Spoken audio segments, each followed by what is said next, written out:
Well, I can't believe the high in Denver is actually 3 degrees warmer than the high in Orlando. Guess that means it's time to go for a hike.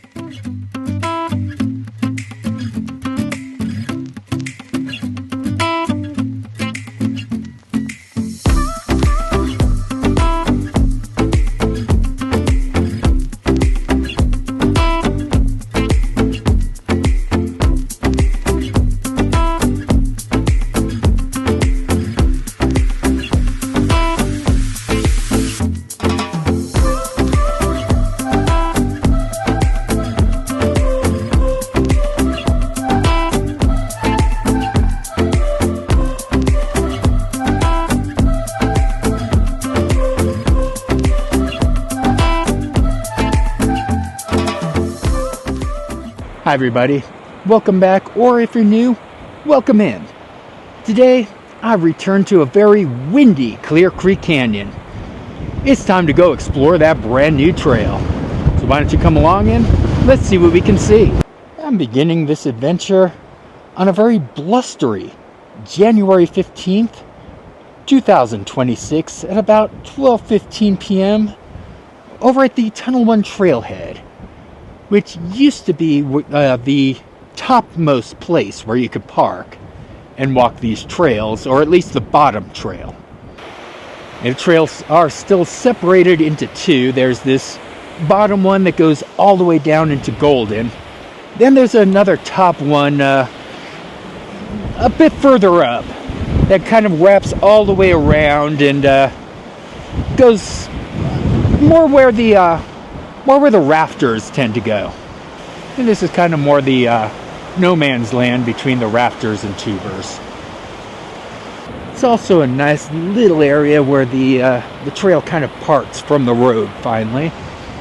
The whole way down, it's right next to it. Of course, with what I've seen from up ahead, we're going to be right next to the road as well. So, yeah, stay tuned for that.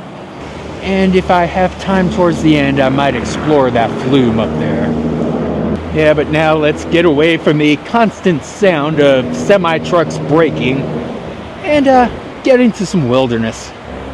Okay, some paved wilderness, but wilderness. And right now we're there.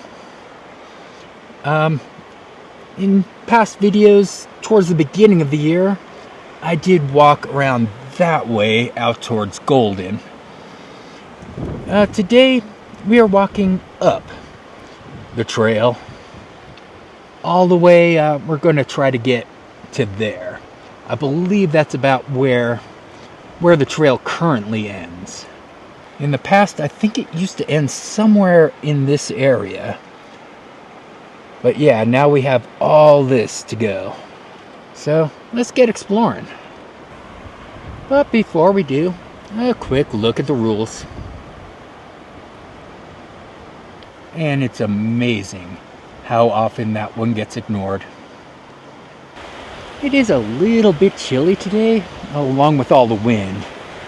It shouldn't be too bad. Yeah, I really hope you can hear me with all this wind. I mean, it's so windy. Yeah, even the bugs are blowing away. Woo! This used to be pretty much one of my turning points, because right up ahead was where it ended. It still looks like it ends right up there for the flume. So they didn't extend that part any further. We might walk the flume on the way back. Alright, I mustn't get distracted by a wall playing hockey. I'm almost there. Because right here is where the fence used to be. Past here, I have yet to go. Yeah, I used to walk out to this point, look through that fence, and long for the day that I could finally walk up the rest of the new trail. Well, today's that day. Let's go on exploring. I'm assuming at some point they'll actually do something more with this to kind of fill it in. Till then, you can pretty much hike that fence and get over to the road. It doesn't quite seem safe, but Yeah, this was for the construction. And a brand new bridge that, well, looks nice and rusted, but definitely isn't. So I guess that's why they didn't connect the rest of the flume. It's not really flume at this point. It's kind of an old pipe that's, well, literally falling apart. I wouldn't want to walk on top of that. So, yeah, I'm glad they didn't open it. I wonder if Roto-Rooter can help with this one. No, this is the first time I'm seeing Tunnel 1 from this angle.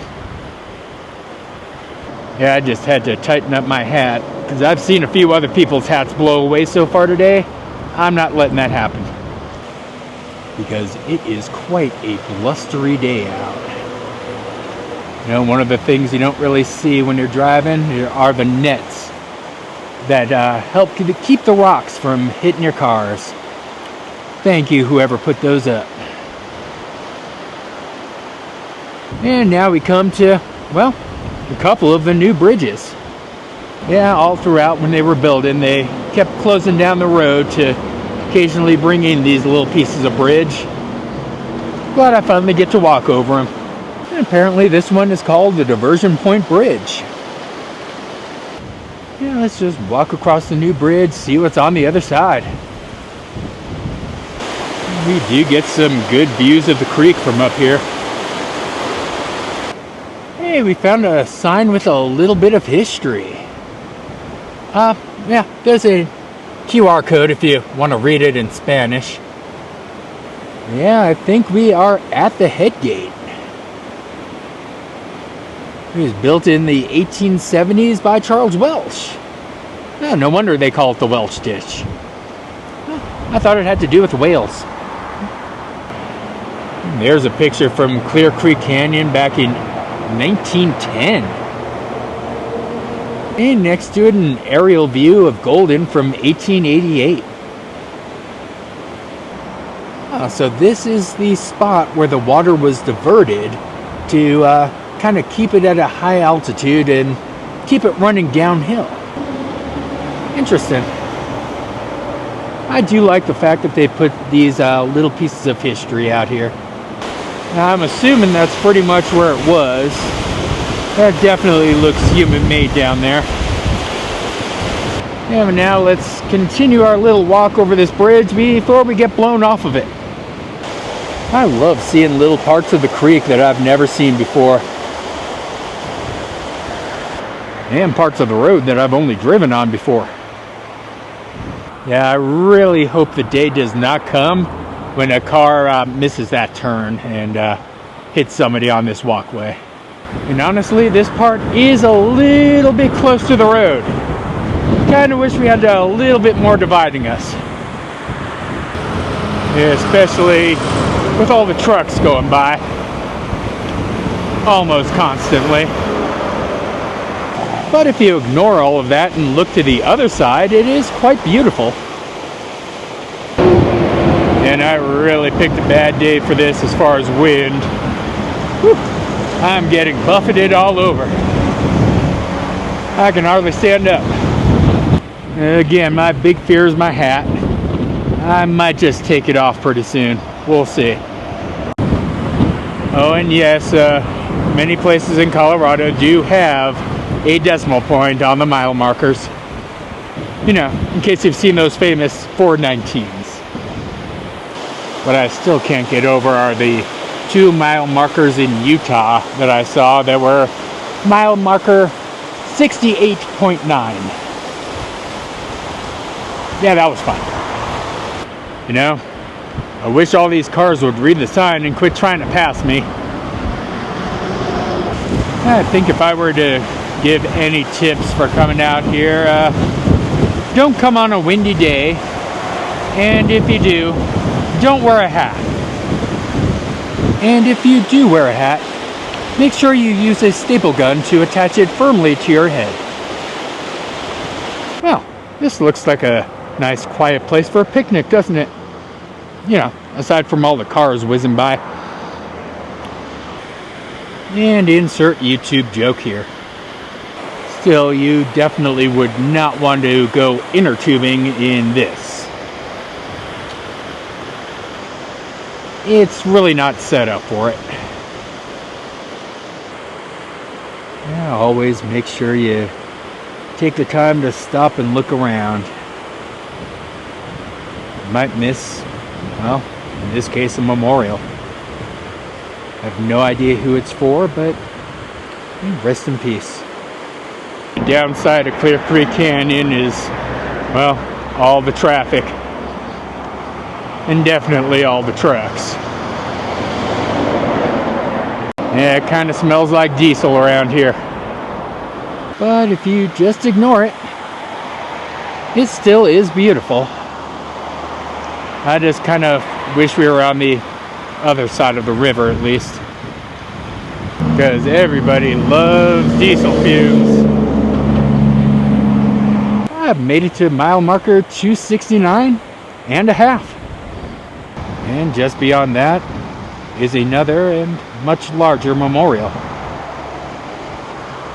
Yeah, unfortunately, people have driven off that road and into the creek every now and then, which is part of why I worry about having that road and this trail so close together. Thankfully, right up here, it does seem to separate from the road for a little while. And I do believe I'm getting close to that parking lot. This one appears to be called the Granite Giants Bridge. Let's go ahead and see what's on the other side. Or maybe let's stop here in the middle, because I'm sure some people take this view for granted. And what a beautiful view it is from up here.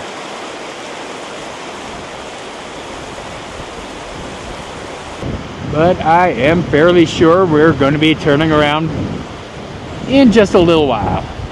I'm not sure exactly how much farther we can go up this trail, so I'm going to go ahead and walk slow. I think I'm going to go over this way first, just over by that parking lot, because, well, I need to get rid of some trash. And apparently it's the Creedence Clearwater Revival Trailhead. How nice. And this way we do have a little bit more history about the US 6. Apparently it did take them about 12 years to build it, and it opened in 1952. There's a little bit more of the history if you want to pause and read it. And the QR code if you want to read it in Spanish. Here's a quick picture from back in 1870 to 1880. And a photo of the construction of the road from back in 1950. And if you remember when we started, we were all the way over here. We've now walked all the way down here. And, well, there we are. I think we only have that little bit more to walk, so let's go ahead and check it out. I think it's maybe a half mile based on the number. Okay, hats off to them. There are many places along the way that give you access to the water. This is the first one I've seen that looks like it might be wheelchair accessible. Let's check out this little path and find out. The ramp might not be paved, but it might be doable. And then they do actually pave it right down at the bottom. It's a nice little path that I assume when the water is all nice and high, it actually gets up here. And all this becomes part of the river. I mean, at least based on what it looks like when it's kind of dry down here. And I'm also assuming the water level has risen and fallen over the winter so far. Especially considering we have little tide pools here. I guess the good part about it being nice and warm so far this winter is it's not all completely frozen over. Let's go ahead and get back over that bridge. Take the rest of that little trail. I think it's only maybe about a half mile. Let's go ahead and get back across that bridge and keep on looking out our back door. Yeah, that little spot's going to be wonderful in the spring. Yeah, thankfully it's just a little more ways up this path. I'm really getting blown away here. Yeah, I'm fairly certain that this bridge marks the end of the path for now. This one is called the Perseverance Bridge. And of course, sure enough, we've reached the end. Yeah, they're saying the rest of this should be completed by the end of 2026.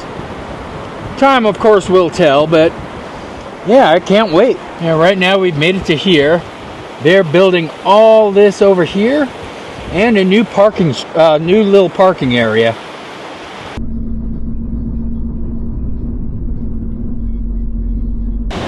Now, as you can see, the trail is partially built. So, yeah, I'm hopeful it'll be open by this time next year. Yeah, but there is a QR code if you'd like more information on it. Yeah, now, let's brave this wind, head back down this trail, and, well, see a few more sights, and then walk along that flume.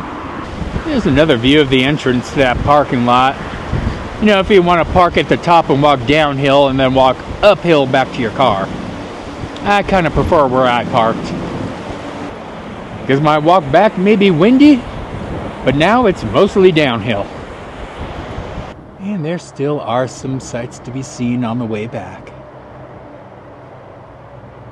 And the wind is dying down a bit, but it's definitely still active.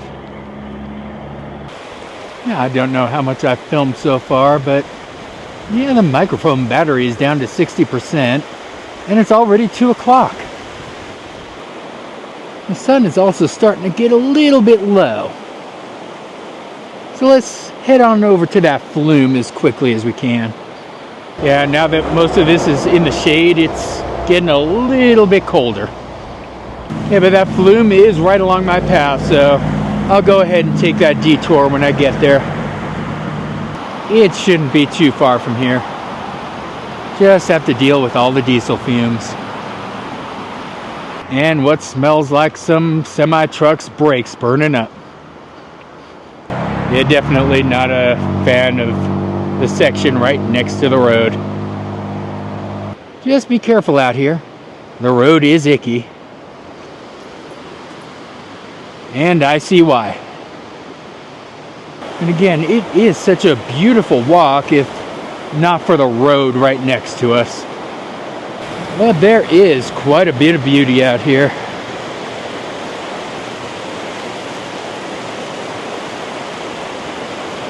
And quite a few cars.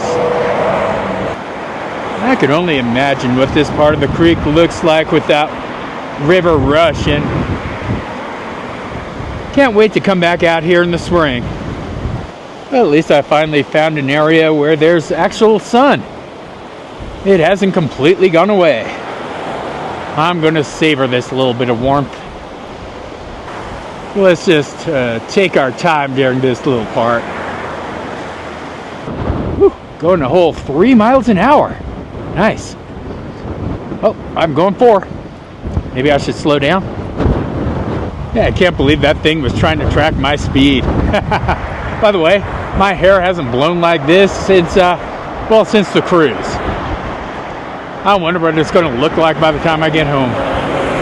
I think we're almost back to the flume. Shouldn't be too far from here. Yeah, but despite the wind, it is such a beautiful day out. Alright, coming up to that wonderful, dangerous curve. I mean, it is only a matter of time before somebody's brakes don't work and they go right into that bridge. Well, maybe not into the bridge. That part looks pretty fortified right by it. But we'll cross that bridge, well, now. We won't worry about that now, and we'll just keep on walking. Pausing every now and then just to see a little bit more of the sights. like yet another view of Tunnel 1. Yep, we are almost back. Wow, just when you think the wind is starting to die down. Almost back to the Tunnel 1 bridge. In fact, here it is. Alright, let's get to the other side of that little thing over there. It is definitely quite blustery out. I think up there is the spot where it turns from flume into pipe. And some of that old wood isn't quite holding up well. Flume is on the Welch Ditch Trail, which, as we learned, has nothing to do with whales. And I am extremely happy that none of the other bridges are like this one. But right here is the furthest walkable point of the flume. As you can see, that portion not really up to walking on. In fact, there seems to be a tree growing out of part of it. So let's walk up the flume this way and get back to the car. And as you can see, it really is a flume. All that we're missing is a log. Now, just for the record, the trail that we were walking on the entire time was over there and stretched out that way. The car is parked up that way. And if anybody is wondering how a log flume got its name, well, it actually comes from a flume. You see, when they were constructing the first themed log flume at Knott's Berry Farm, they actually looked to actual flumes as inspiration. But this flume actually delivered water all the way down to the city of Golden, and was usually made out of either concrete or Douglas fir. Let's go ahead and travel along this flume and see what's along its path. This part right here was apparently built back in 1832. And I do hope that some of this wood has been replaced since then. Yeah, you can tell that over the years it has flooded out and filled with mud. And that some of that mud has washed away. But if it ever does fill back up again, I think I found a log. Now, not all of the trail is flume. Some of it does go into some more natural space. And some of that space is a little bit more rugged than others. But the views from out here are pretty nice despite all the wind still. Now, remember when I said to make sure you stop, look around, and take a look at the small things? Yeah, I really do wonder how this car got up here. Because really, there is no way that it made it up from the road. So where did it come from? In fact, you can't even see the road from here. There's just a trail on the other end. I'm really perplexed. As you can see, it's been here for quite some time. And there is no doubt it is an actual car. I'm just wondering how it got here. But I guess that's a mystery for another day, as I am slowly running out of battery power for this microphone, and I'm sure this video is nice and long. So as I slowly make my way back to the car, I guess we should start wrapping this up. Yeah, this has been a wonderful little hike. I want to thank you all for joining me. Now, I'm not sure exactly how long it's going to be until I can get out and film again. I do have a pretty hectic schedule at work coming up, so it might be a couple of weeks. Yeah, so make sure you hit that bell notification, as well as hitting that like and subscribe. It does help me grow, and, well, I'm getting closer to 300 subscribers. Not even close to being monetized yet, but, you know, every little bit helps. And hopefully sometime soon I can get myself a laptop and start using some different software to edit these things. I really don't like how the audio comes out. Until next time, make sure you get out, look around, and make sure you check out all the small things in life. You never know what you're going to find, because there is beauty all around you. All you have to do is look for it. And also remember to be kind to each other out there. The world is hard enough as it is. Good night, all.